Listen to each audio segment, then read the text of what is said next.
तो हेलो मेरे nursing officer, आज का हमारा टॉपिक है हॉस्पिटल एक्वायर्ड इन्फेक्शन, जो कि आईसीएस के लिए बहुत इंपॉर्टेंट है और हॉस्पिटल के आईपीसी प्रैक्टिस जो कि इन्फेक्शन प्रिवेंशन प्रैक्टिस के लिए भी बहुत इंपॉर्टेंट टॉपिक है।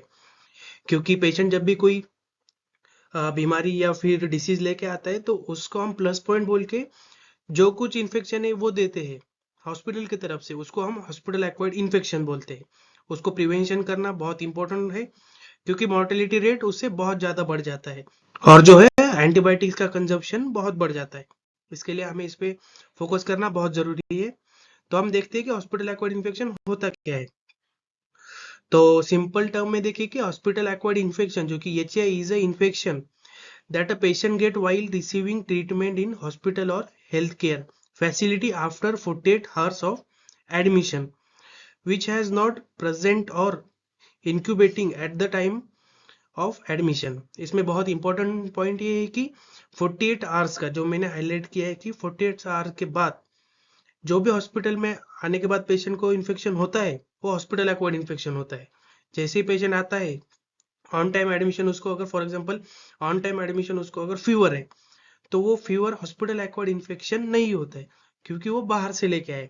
पर हमारे यहाँ पेशेंट एडमिट हो गया 48 आवर्स मतलब 2 दिन के बाद उसको फीवर आया है, क्योंकि हम उसको ट्रीटमेंट दे रहे हैं तो उसको फीवर नहीं आना चाहिए। अगर फीवर आता है तो वो जो है वो किसी स्टाफ ने दिया होता है या फिर अनहाइजीनिक प्रैक्टिस करने के बाद जो कुछ होता है उससे ट्रांसफर हुआ होता है, तो उससे हम हॉस्पिटल एक्वायर्ड इन्फेक्शन बोलते हैं जो कि हॉस्पिटल ने पेशेंट को दिया है। तो ये बात आपको क्लियर हो गया, ये हाईलाइट किया हुआ पॉइंट बहुत इंपॉर्टेंट है आफ्टर 48 आवर्स। उसके बाद देखिए कि elaboration definition of the 48 hours rules क्या होता है कि an infection is a consider hospital acquired, जिसे हम एचआई भी बोलते हैं, if it develops after 48 hours, देखिए after 48 hours of admission to healthcare facility and was not present or incubating at the time of admission के time पे उसको कुछ भी नहीं था, मतलब नॉर्मल फीवर हो सकता है पर इतना ज्यादा भी नहीं था कि जैसे जो हो भी नहीं सकता था, पर वो किसने दिया है? हॉस्पिटल ने दिया है। कब दिया है कि एडमिशन होने के बाद 48 आवर्स के बाद दिया हुआ है, मतलब 2 दिन के बाद दिया हुआ है, तो उसे हम हॉस्पिटल एक्वायर्ड इन्फेक्शन में आते हैं। वो किससे होता है कि इनप्रॉपर वी कैनुला डाला हो, मतलब स्टराइल प्रोसीजर नहीं फॉलो की हो, या फिर कैथेटर डाला हो तो उस वक्त क्लीन नहीं किया हो, एंटीसेप्टिक सॉल्यूशंस प्रॉपरली यूज नहीं किया हो, या फिर हॉस्पिटल क्लीनिंग प्रॉपर नहीं हो, तो इस सब की वजह से जो कुछ पेशेंट को ट्रांसफर होता है इन्फेक्शन, उसे हम हॉस्पिटल एक्वायर्ड इन्फेक्शन बोलते हैं,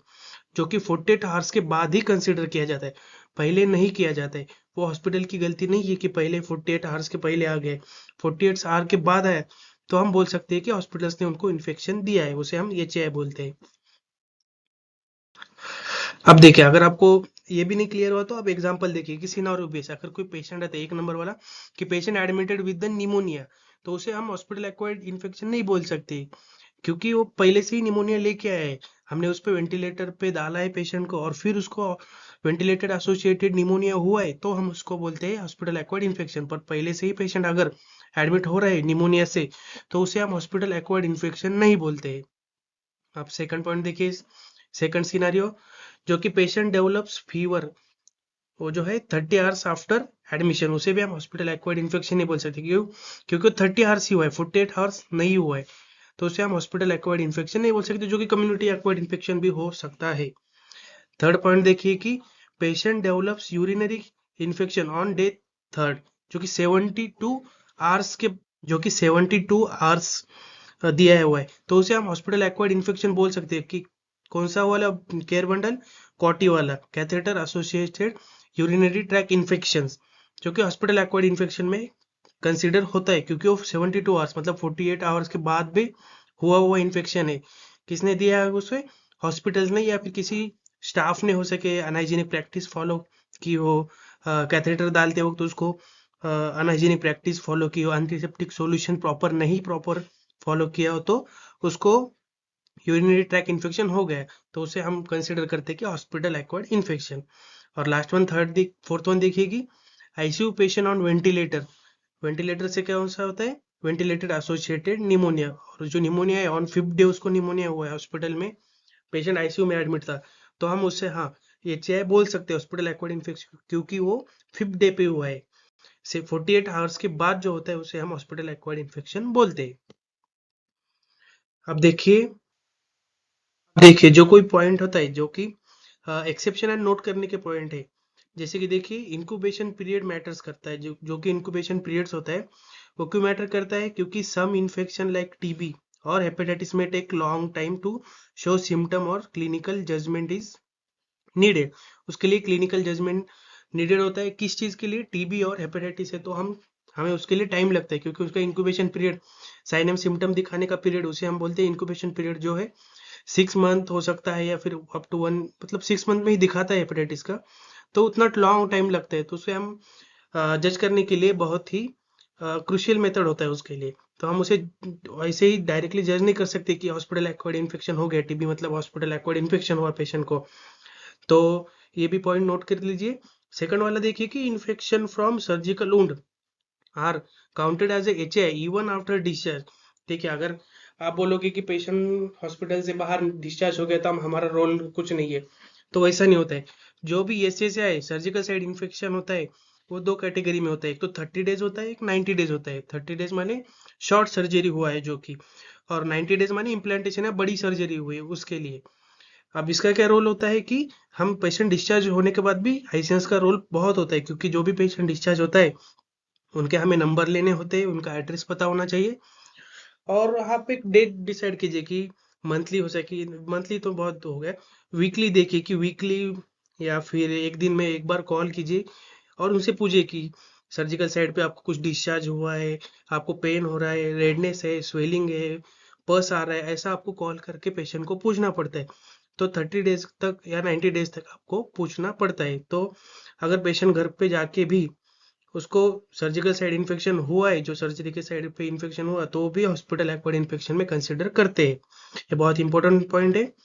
अब देखिए third one, infection acquired during care in one facility but appear later like during transfer are still HIF for the original facility। जो भी पेशेंट को ट्रांसफर करते हो तो उसको किसी हॉस्पिटल में ट्रांसफर किया है और उसको तब फीवर आया, तो वो पिछले हॉस्पिटल का हमें हॉस्पिटल एक्वायर्ड इन्फेक्शन कंसिडर करते हैं। वो हमारा प्रॉब्लम नहीं है कि हमारे यहाँ पे आके उसको है, पहले से ही लेके आया किसी और हॉस्पिटल से। ये नोट करने की बहुत इंपॉर्टेंट पॉइंट है। अब देख अब देखिए types of hospital acquired infection ये है।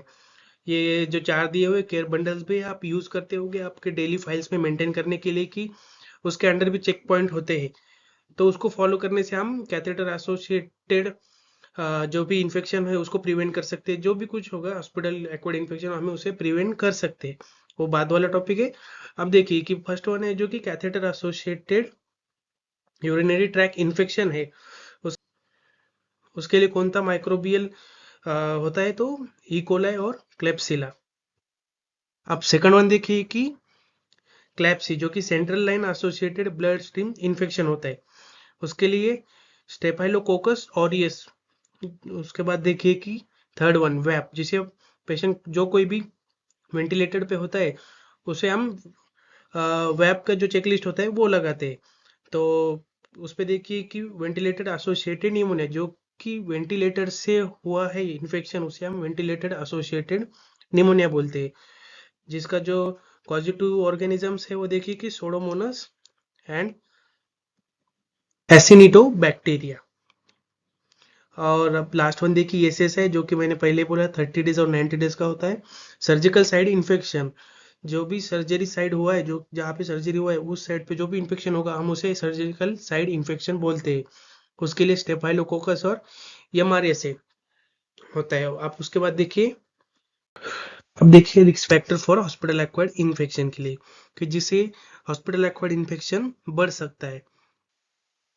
First one is use of the invasive devices.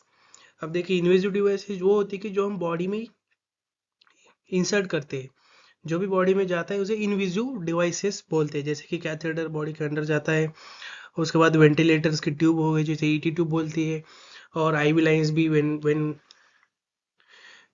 जिसे वेनफ्लो बोलते हैं, वो सारे इन्वेजिव प्रोसीजर्स हो गए।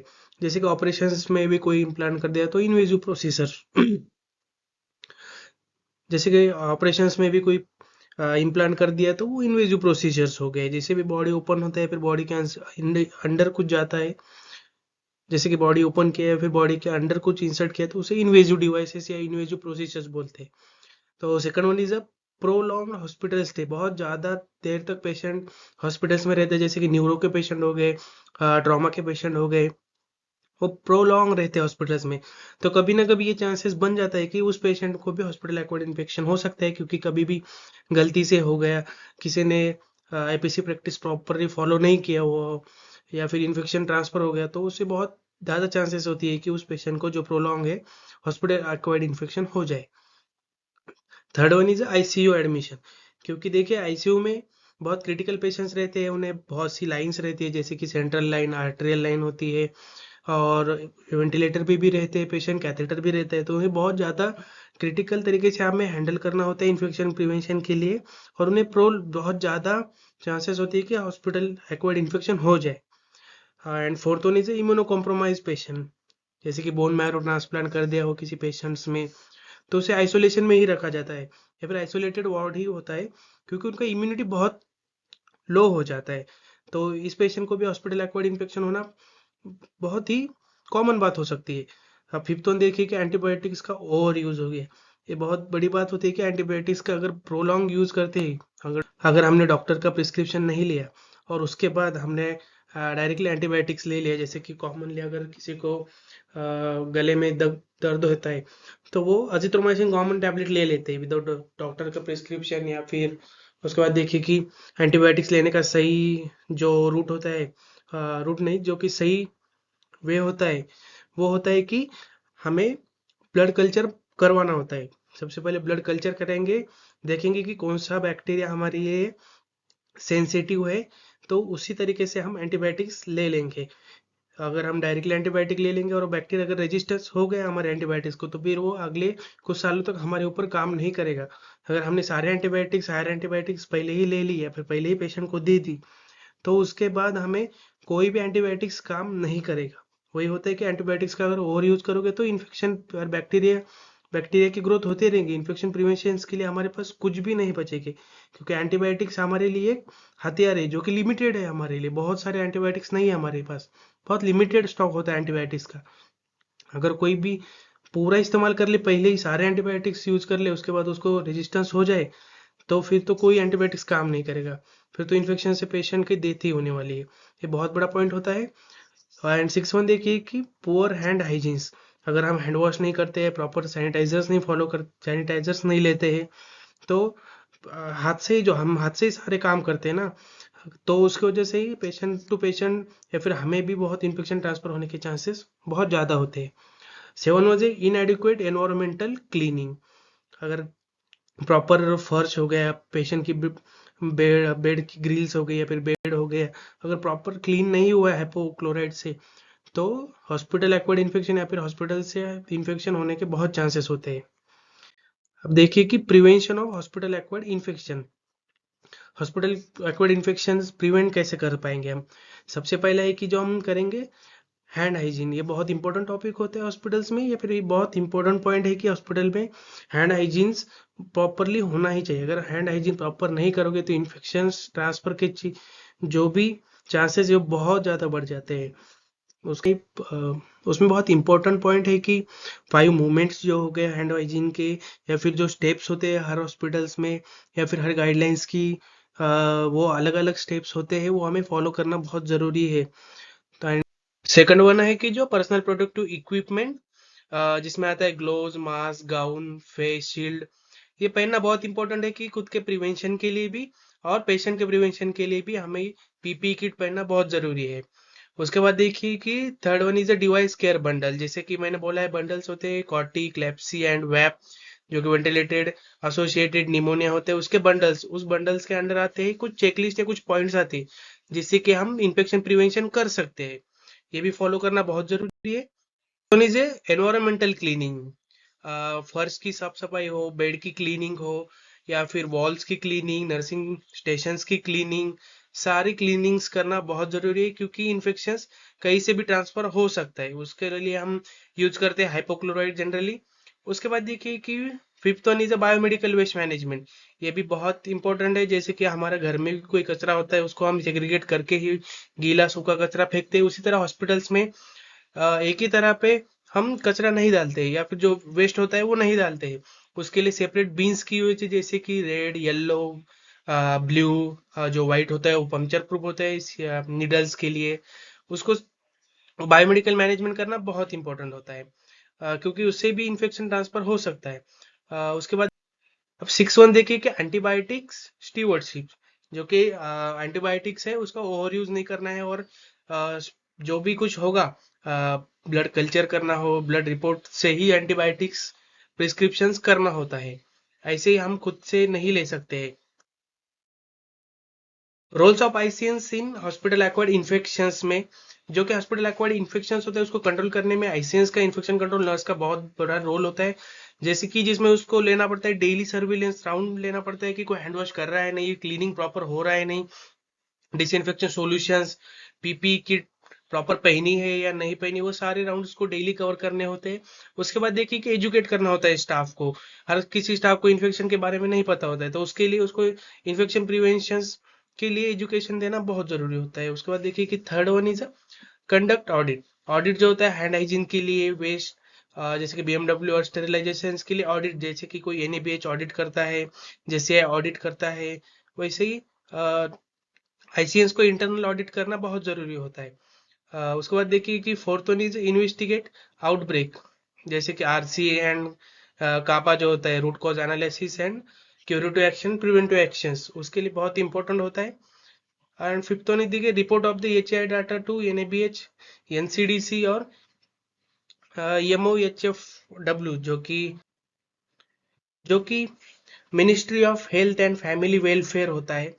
उसको अपना रिपोर्ट सबमिट करना बहुत जरूरी होता है, क्योंकि रियलिटी है वो सबके सामने आनी जरूरी होता है। पर अब जब कोई हॉस्पिटल्स में वैसा करते नहीं है, ज्यादातर पैसे ले दे के सेटल हो जाता है। पर वही है, जित अपनी अपनी जो है ईमानदारी के बेस पे चलता है सब। अब देखिए कि tools for ICS in HAI management, hospital acquired infection manage करने के लिए वो क्या क्या यूज कर सकती है, टूल्स माने। उसके बाद जो ऑडिट होगा वो जो होगा उसके लिए फर्स्ट वन इज ये चाहे surveillance form. Hospital acquired infection का सर्विलेंस फॉर्म भी होता है कि किसने पेशेंट को हॉस्पिटल एक्वायर्ड इन्फेक्शन हुआ है नहीं हुआ है, उसका एक सर्विलेंस फॉर्म होता है ऑडिट की तरह ही। उसके बाद रूट कॉज एनालिसिस, आरसीए बोलते हैं उसके, कि एग्जैक्ट रूट कहाँ हुआ है, उसका क्या हुआ है, किस वजह से पेशेंट्स को इन्फेक्शन हुआ है, उसके लिए बोलते हैं हम RCA, root cause analysis. Third one देखिए कि ऑडिट चेकलिस्ट, जैसे कि हैंड हाइजीन की ऑडिट हुई, स्टेरिलाइजेशन के ऑडिट, बीएमडब्ल्यू के ऑडिट, सारे ऑडिट करना बहुत जरूरी है। इससे भी हॉस्पिटल एक्वायर्ड इन्फेक्शन कवर हो सकता है। उसके बाद देखिए कि केयर बंडल, जो कि कॉटिक, लेप्सी, वैप, एसएसए है, वो सारे चेकलिस्ट फॉलो करना बहुत जरूरी होते हैं, जिससे प्रिवेंशन हो पाए हॉस्पिटल एक्वायर्ड इन्फेक्शन से। और fifth one is a monthly HAI summary report, जो कि मंथली बेसिस पे या फिर वो हॉस्पिटल्स पे डिपेंड करता है कि कब कब मीटिंग ली जाती है, जैसे मिनट्स ऑफ मीटिंग बोलते हैं, या फिर हॉस्पिटल एक्वायर्ड इन्फेक्शंस के लिए मीटिंग होता है। उसमें आईसीएन सारे अपने रिपोर्ट्स हो गए वो सबमिट करती है, जिससे कि फर्दर मैनेजमेंट के लिए इजी हो जाता है। एंड ये हो गया हमारा हॉस्पिटल एक्वायर्ड इन्फेक्शन। आपको अगर कुछ समझा नहीं है तो आप सिर्फ कंसेप्ट क्लियर करवा लीजिए कि हॉस्पिटल एक्वायर्ड इन्फेक्शन होता क्या है। तो वही बात है कि आप में उसको कुछ पॉइंट याद रखने हैं, जैसे कि हॉस्पिटल एक्वायर्ड इन्फेक्शन किससे होता है, केयर बंडल्स, और 48 आवर्स का जो क्राइटेरिया रूल्स है वो वाला, और उसके लिए प्रिवेंशन मेजर्स क्या होते हैं, बहुत इंपॉर्टेंट है। वो आप कंसेप्ट क्लियर करवा लीजिए, उतने ही वो बहुत हो गए। तो थैंक यू मेरे नर्सिंग ऑफिसर्स, पढ़ते रहिए, बढ़ते रहिए।